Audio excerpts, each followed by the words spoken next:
লক্ষ্মীর ভাণ্ডার নিয়ে আবারও সুখবর, কথার দাম রাখলেন মুখ্যমন্ত্রী।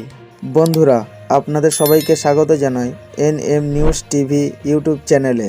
এই চ্যানেলে আপনারা পশ্চিমবঙ্গ রাজ্য সরকারের ও কেন্দ্র সরকারের বিভিন্ন প্রকল্প চাকরির আপডেট পেয়ে যাবেন, তাই চ্যানেলটিকে সাবস্ক্রাইব করে পাশে থাকবেন। ধন্যবাদ। বিধানসভা রাজ্য বাজেট পেশ করতে গিয়ে অর্থমন্ত্রী চন্দ্রিমা ভট্টাচার্য রাজ্য সরকারের সবচেয়ে জনপ্রিয় প্রকল্প লক্ষ্মীর ভাণ্ডারের মাসিক অনুদান বাড়ানোর কথা ঘোষণা করেছিলেন। তাতে খুশি হয়েছিল বাংলার লক্ষ লক্ষ মহিলা। এবার সেই লক্ষ্মীর ভাণ্ডার নিয়ে আবারও বড় খবর। সম্প্রতি মুখ্যমন্ত্রী মমতা বন্দ্যোপাধ্যায় জানিয়েছেন, রাজ্য প্রায় 2,15,42,000 মহিলা এই মুহূর্তে লক্ষ্মীর ভাণ্ডারের অনুদান পাচ্ছেন।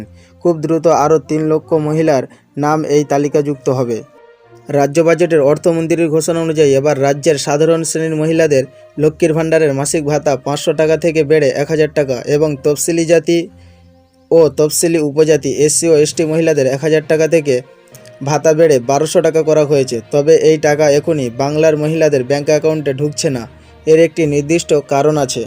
কবে থেকে লক্ষ্মীর ভাণ্ডারের 1000 টাকা পাবেন মহিলারা? এপ্রিল মাস থেকে এই সুবিধা পেতে শুরু করবেন বাংলার মহিলারা, অর্থাৎ মে মাসে প্রথম বর্ধিত হারে ভাতা ঢুকবে বাংলার মা বোনেদের ব্যাঙ্ক অ্যাকাউন্টে। ফলে আপনাকে আরও কিছুদিন অপেক্ষা করতে হবে অতিরিক্ত টাকা পাওয়ার জন্য।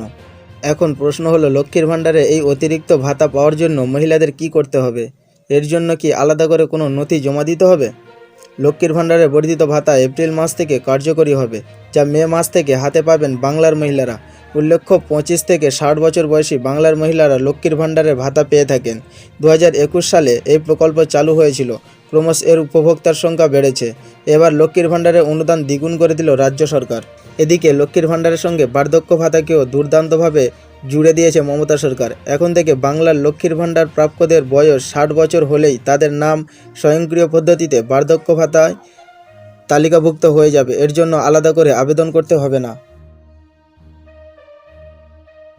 বন্ধুরা, এই ছিল আজকের প্রতিবেদন।